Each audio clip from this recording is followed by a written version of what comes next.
성경을 구약과 신약으로 나누어서 우리는 봅니다.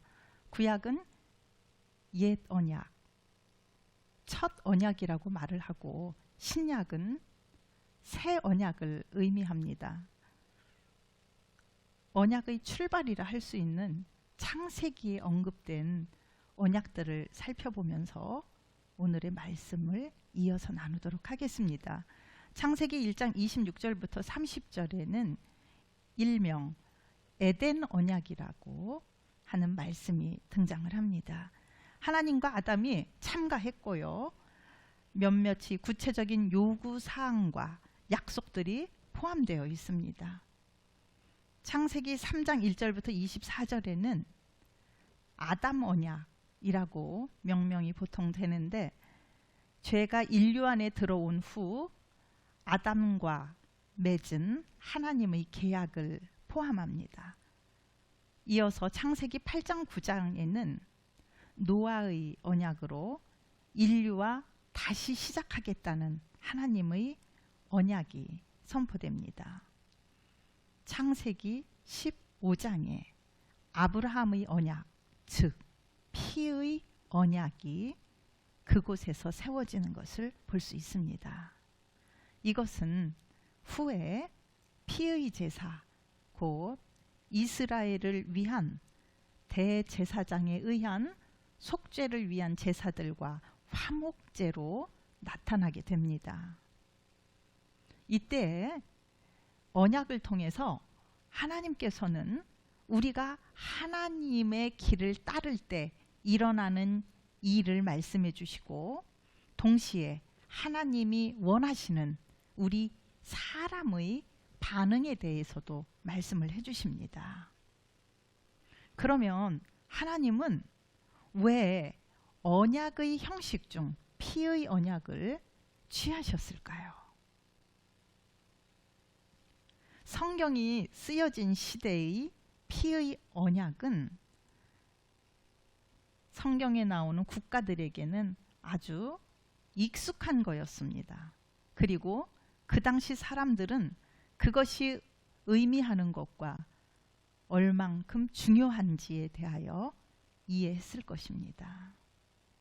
간단하게 언약은 두 당사자 간의 모든 것을 포함하는 동의였습니다.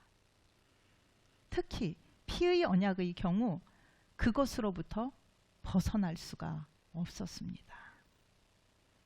구약시대 피의 언약으로 대표되는 것이 하나님과 아브라함 사이의 언약인데, 아브라함 시대에는 서로 언약을 세우거나 동맹하는 것이 아주 흔한 일이었습니다. 그래서 하나님께서는 인간과 대화를 원하실 때 언약을 사용하셨습니다. 사람들이 즉각 이해할 수 있는 매개물이었기 때문이었습니다. 하나님이 사람과 왜 언약으로 소통하셨는지 이해가 되셨지요. 오늘은 본문에서 말하고자 하는 첫 언약과 새 언약의 비교를 통한 새 언약의 은혜를 나누도록 하겠습니다. 첫 언약, 새 언약, 이 두 언약의 공통점은 각각 예법과 성소가 있었다는 점입니다. 먼저 옛 언약은 하나님께서 장막을 구체적으로 설명하여 알려주셨고, 그곳에는 성소와 지성소가 있었습니다. 성소에는 등잔대, 상, 진설병이 있었고요, 휘장이 쳐져 있으며 그 휘장 안쪽으로 지성소가 있는데, 그곳에는 금향로와 언약궤가 있었습니다. 그 언약궤 안에는 만나를 담은 항아리, 쌍난 아론의 지팡이, 그리고 언약의 돌판들이 있었습니다. 이것들의 특징은 이 모든 것들이 사람의 손에 의하여 만들어졌다는 것입니다. 성소에서 제사장들이 예식을 행하고 오직 그 해의 대제사장 한 사람만 지성소로 들어가 백성들의 허물을 위하여 제사하였습니다. 이때 죄의 값으로 염소와 송아지의 피를 대가로 지불하였습니다. 왜 피었을까요? 로마서 6장 23절에 죄의 삭은 사망이라 하셨습니다. 죄에 대한 값은 사망이기에 죄를 지은 사람은 반드시 생명을 줌으로써 죄에서 벗어날 수 있었던 것입니다. 그래서 하나님께서는 흠이 없는 염소와 송아지의 생명을 의미하는 그것들의 피로 죄의 값을 받으셨습니다. 그러면 첫 언약이 행해진 성소와 염소와 송아지의 피는 어땠을까요? 히브리서 9장 9절과 10절 말씀을 우리 함께 읽어보겠습니다. 시작. 이 장막은 현재까지의 비유니 이에 따라 드리는 예물과 제사는 섬기는 자를 그 양심상 온전하게 할 수 없나니 이런 것은 먹고 마시는 것과 여러 가지 씻는 것과 함께 육체의 예법일 뿐이며 개역할 때까지 맡겨둔 것이니라. 아멘. 한마디로 옛 언약은 아무리 제사를 드리더라도 육체의 예법일 뿐이라 하였습니다.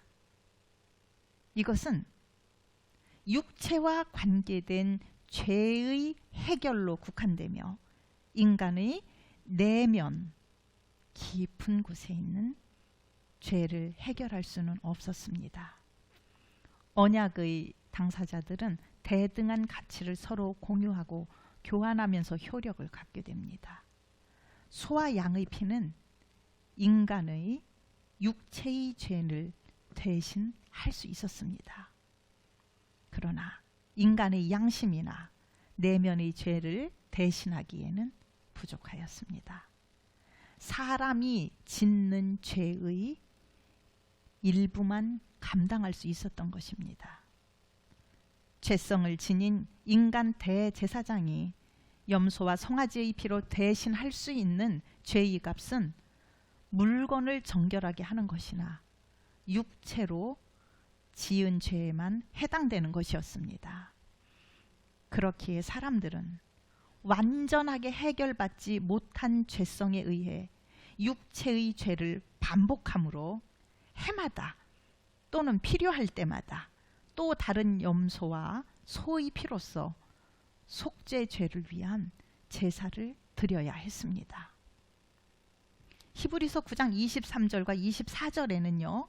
이러한 첫 장막은 하늘에 있는 것들 그리고 참 것의 모형이라고 설명을 합니다. 결국 사랑의 하나님은 언약의 형식으로 인간과 소통의 길을 여셨고 새 언약으로 은혜를 베푸셨습니다. 할렐루야. 요한복음 3장 16절을 우리 함께 보겠습니다. 하나님이 세상을 이처럼 사랑하사 독생자를 주셨으니 이는 그를 믿는 자마다 멸망하지 않고 영생을 얻게 하려 하심이라. 아멘. 하나님의 독생자 예수 그리스도께서는 그의 백성들의 죄를 속죄하기 위하여 자기를 단번에 제물로 드리셨습니다. 그리고 손으로 만든 성소에 들어가신 것이 아니라 참것 곧 하늘에 들어가셔서 모든 죄의 값을 치르셨습니다. 그것이 가능한 이유는 하나님께 드린 그리스도의 피는 흠 없는 피, 죄 없는 피였기 때문에 육체로 지은 죄는 물론이요 우리 양심과 죄성에 의하여 지은 모든 죄의 대가를 치르기에 합당한 피, 생명 자체였습니다. 심판자이신 하나님께서 그리스도의 십자가에 달리신 몸과 그 몸에서 흐르는 피를 사이에 두고 죄로 인해 심판받아야 할 인간과 사람과 언약을 세우셨습니다. 로마서 3장 25절부터 26절 말씀을 우리 한번 함께 읽어보겠습니다. 이 예수를 하나님이 그의 피로써 믿음으로 말미암는 화목제물로 세우셨으니 이는 이 하나님께서 길이 참으시는 중에 전에 지은 죄를 간과하심으로 자기의 의로우심을 나타내려 하려 하심이니 곧 이때에 자기의 의로우심을 나타내사 자기도 의로우시며 또한 예수 믿는 자를 의롭다 하려 하심이라. 아멘. 흠없는 자기를 하나님께 드린 그리스도의 피를 믿는 자는 심판자이신 하나님께서 지은 죄를 간과해 주십니다. 할렐루야. 이로써 하나님의 의로우심은 즉 하나님의 공의를 나타내시며 예수를 믿는 자를 의롭다 하십니다. 우리의 죄 씻음을 위하여 흠없는 예수 그리스도의 피를 믿으십시오. 히브리서 9장 14절 말씀을 보겠습니다. 하물며 영원하신 성령으로 말미암아 흠없는 자기를 하나님께 드린 그리스도의 피가 어찌 너희 양심을 죽은 행실에서 깨끗하게 하고 살아계신 하나님을 섬기게 하지 못하겠느냐. 아멘. 나의 죄를 위해 흘리신 그리스도의 피를 믿는 자는 양심이 깨끗하여지고 살아계신 하나님을 섬기게 됩니다. 할렐루야. 히브리서 9장 27절을 보시겠습니다. 한 번 죽는 것은 사람에게 정해진 것이요 그 후에는 심판이 있으리니. 아멘. 이어서 9장 28절입니다. 이와 같이 그리스도도 많은 사람의 죄를 담당하시려고 단번에 들이신 바 되셨고 구원에 이르게 하기 위하여 죄와 상관없이 자기를 바라는 자들에게 두 번째 나타나시리라. 아멘. 죄의 문제로 고민이 깊은 분, 하나님의 사랑을 의심하는 분, 하나님의 존재가 의문인 분들은 잘 들으시길 바랍니다. 죄의 담은 우리의 영적 감각을 가리고 막아서 복음의 소식을 보지 못하고 듣지 못하게 합니다. 우리는 예수님을 깊이 생각하며 예수님 믿기를 의지적으로 결단하는 것입니다. 그리스도의 피를 믿기로 의지하기로 그 능력 안에 거하기로 결단하고 돌아서면 여러분은 살 길이 열립니다. 주께로 삶의 방향을 완전히 돌이키시길 축원합니다.